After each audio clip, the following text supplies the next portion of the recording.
రోజైతే దొండకాయ కర్రీ రొటీన్గా చేయకున్నా లంచ్ బాక్స్లోకి ఇంకా వేరే విధంగా చేస్తున్నాను. ఇలా రొటీన్గా చేయడం వల్ల అయితే పిల్లలు తినడం లేదు. రొటీన్గా అంటే ఎలా అనుకున్నారా? దొండకాయ కొంచెం ఫ్రై అయ్యాక పలుకులు కూడా కొంచెం ఫ్రై చేసుకొని నేను అందులో వేసేసుకునేదాన్ని.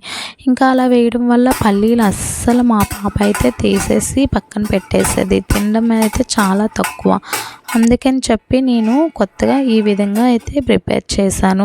ఇంకా ఇది ఎలా ప్రిపేర్ చేయాలనేది మీకు కూడా చూపిస్తాను. ముందుగా అయితే పాన్ పెట్టుకొని అందులో పల్లీలు అయితే కొంచెం దోరపద్దునుగా వేసుకోవాలి.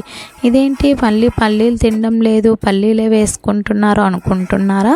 ఈ విధంగా చేస్తే మా పాప అయితే బాగానే తిని లంచ్ బాక్స్ ఖాళీ చేసి అయితే తెచ్చేసింది. అందుకని చెప్పి నేను ఆ విధంగా దొండకాయ కర్రీ ఉండేటప్పుడు ఈ విధంగా చేస్తున్నాను. ఇందులో దోరబద్దనుగా వేగాక 2 ఎండుమిర్చి కూడా వేసుకున్నాను. 2 ఎండుమిర్చి జీలకర్ర వేసుకున్నాక శనగపప్పు కూడా వేసుకున్నాను. ఇలా శనగపప్పు అన్నీ ఫ్రై అయ్యాక మిక్సీ అయితే వేసుకోవాలి. మిక్సీ కన్నా నేనైతే దంచితే బాగుంటుంది కదా అని చెప్పి దంచడానికి అయితే వేసుకుంటున్నాను. ఇలా లంచ్ బాక్స్ అయితే ప్రిపేర్ చేసేటప్పుడు పిల్లలు తినేటట్టుగా మనం చేస్తే చాలా బాగుంటుంది. ఇంకా పిల్లలు మనం వాళ్ళకి ఇష్టం లేనిది పెట్టడం వల్ల వాళ్ళు తెచ్చేయడం, ఇంకా స్కూల్లో ఇబ్బంది పెట్టడం చాలా జరుగుతుంది. అందుకని చెప్పి పిల్లలు ఎలా తింటే బాగుంటుంది అని చెప్పి మనం ఆలోచించి అయితే చేసుకోవాలి. నేనైతే మా పాప ఎప్పుడు రొటీన్గా పల్లీలు ఇలా చేయడం వల్ల అయితే లంచ్ బాక్స్ ఎప్పుడు పల్లీలు తెచ్చేసేది. అందుకని చెప్పి నేను ఇలా అయితే చేస్తున్నాను. ముందుగా అయితే ఇంకా సగమే దంచడం అయ్యింది. నేను ఈలోగా అయితే మళ్ళీ అదే పాన్ అయితే పెట్టుకొని ఆయిల్ అయితే వేసుకొని ఆనియన్ ముక్కలు వేసుకున్నాను ఫ్రై అవ్వడానికి. ఇంకా ఇందులోనే టమాటీ ముక్కలు కూడా యాడ్ చేసుకోవాలి. ఈ టమాటీ ఉల్లిపాయ ఫ్రై అయ్యేలోగా మనం దంచడం అయితే చేసుకోవచ్చు కదా అని చెప్పి నేను ఇంకా ఇది పక్కన పెట్టేసి ఇంకా ఉల్లిపాయలు టమాటీ అయితే ఫ్రై అయితే చేస్తున్నాను. ఇవి ఇంకా ఫ్రై అవ్వడానికి నాకు తెలిసి ఒక 5 minutes అయినా పడుతుంది. అందుకని చెప్పి నేను ఇలా వేసేసాను.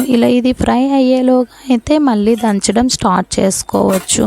పిల్లలు ఎర్లీ మార్నింగ్ ఇంకా రెడీ చేయాలి, ఇలా కూరలు ప్రిపేర్ చేయాలి అంటే కొంచెం ఇబ్బందే. కానీ వాళ్ళు తినేటట్టుగా ఉండాలి కదా మనం కర్రీ చేస్తే. అందుకని చెప్పి కొంచెం కష్టంగా మనం చేస్తే వేరంగా అయిపోతుంది. ఇలా దంచుకొని ఇంకా ఒక పక్క ఫ్రై అవుతుంది, ఇలా ఇంకో పక్క అయితే దంచేసుకుంటాము. ఇంకా ఇలా మెత్తగా చేసుకోకుండా ఇంకా లైట్గా అయితే దంచుకుంటే సరిపోతుంది. ఇంకా ఈ ఉల్లిపాయ టమాటీ అయితే ఫ్రై అయ్యింది కదా, ఇంకా దొండకాయ ముక్కలు కూడా నేను కట్ చేసి పెట్టుకున్నాను, అవి అయితే వేసుకున్నాను. ఇంకా దొండకాయ అంటే చాలా టైం పడుతుంది. అందుకని చెప్పి నేను ఈలోగా పిల్లలకి జల్లు గట్ట వేసుకోవాలని చెప్పి దొండకాయ ముక్కలు అయితే వేసుకొని మూత అయితే పెట్టుకుంటా. ఇందులో అయితే ఇప్పుడే నేను సాల్ట్ పసుపు కూడా యాడ్ చేసుకుంటాను. బాగా కలుపుకోవాలి. ఇలా బాగా కలుపుకున్న తర్వాత పసుపునైతే యాడ్ చేయాలి. ఇలా పసుపు సరిపడా వేసుకొని ఇంకా సాల్ట్ సరిపడా వేసుకొని అయితే ఇంకా నేను మూత పెట్టేసుకుంటాను. ఇందులో అయితే నేను కారం అస్సలు యాడ్ చేయను. ఇంకా పిల్లలు కారంగా ఉంది అంటే అస్సలు తినరు బాక్స్. అందుకని చెప్పి నేను కారం అయితే వేసుకోవట్లేదు. ఎందుకంటే ఎండుమిర్చి అయితే 2 వేసాను కదా, అదే స్పైసీ ఎక్కువగా ఉంటుంది పిల్లలకి. అందుకని ఇంకా మనం ఏమైనా తినాలి అనుకుంటే కారం కొంచెం స్పైసీగా ఉండాలి అంటే మనం వేసుకోవచ్చు. నేను ఈలోగా పిల్లలకి జల్లం గట్ట వేసుకొని వచ్చేలోగా ఈ 10 minutesలో దొండకాయ అయితే ఫ్రై అయ్యింది. ఇలా ఫ్రై అయిన దాంట్లో మనం దంచుకొని ఉంచుకున్నాం కదా, అదైతే యాడ్ చేసుకోవాలి. ఇంకా యాడ్ చేసుకొని కొంచెం బాగా మిక్స్ చేసుకోవాలి. ఇలా చేసుకోవడం వల్ల అయితే పిల్లలు చాలా ఇష్టంగా తింటారు. ఇలా చేయడం వల్ల ఏ కర్రీ అయినా మనం రోజు రొటీన్గా ఇలా పెట్టే కన్నా పిల్లలకు ఎలా ఇష్టంగా తింటారో అలా ప్రిపేర్ చేస్తే చాలా బాగుంటుంది. అందుకని చెప్పి నేను దొండకాయ కర్రీ అయితే ఇలా చేశానండి. ఇంకా మన ఛానల్ని చూస్తున్నారు కానీ సబ్స్క్రైబ్ అయితే చేయడం లేదు. కొత్తగా చూసే వాళ్ళైతే సబ్స్క్రైబ్ కూడా చేసుకోండి.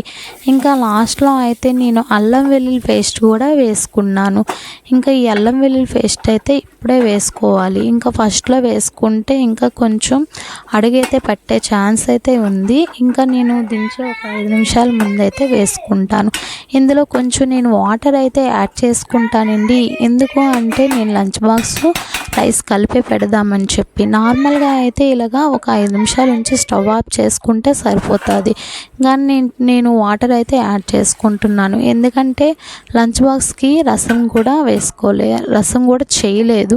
అందుకని చెప్పి రైస్ కలిపి పెట్టేద్దామని చెప్పి ఇంకా రైస్ ఒక బాక్స్ కలిపి పెట్టేసి ఇంకా పెరుగన్నం కూడా పెట్టేస్తే సరిపోతుంది కదా అని చెప్పి రసం అయితే చేయలేదు. ఇంకా సాల్ట్ అయితే చూస్తున్నాను టేస్ట్ ఎలా ఉందని చెప్పి. కొంచెం సాల్ట్ అనేది తక్కువ అయిందండి. అందుకని నేను సాల్ట్ అయితే మళ్ళీ యాడ్ చేసుకుంటున్నాను. ఇలా నేను ఎప్పుడు సాల్ట్ అనేది చాలా తక్కువగా వేస్తాను. తర్వాత చూసుకొని అయితే రెండోసారి ఎప్పుడు వేస్తాను. సాల్ట్ ఎక్కువగా వేసుకొని మనం బాధపడే కన్నా ఇలా సాల్ట్ తక్కువగా వేసుకుంటే తర్వాత వేసుకునే ఛాన్స్ అయితే ఉంది. సాల్ట్ అయితే మళ్ళీ చూసాను సరిపోయింది కదా. అలా ఒక వాటర్ ఇంకినంత వరకు మనమైతే మూత పెట్టుకొని ఉంచుకోవాలి. ఇలా వాటర్ అంతా ఇంకిపోయింది కదా. ఇంకా మనం కొంచెం జ్యూసీగా ఉంచుకుంటున్నాను.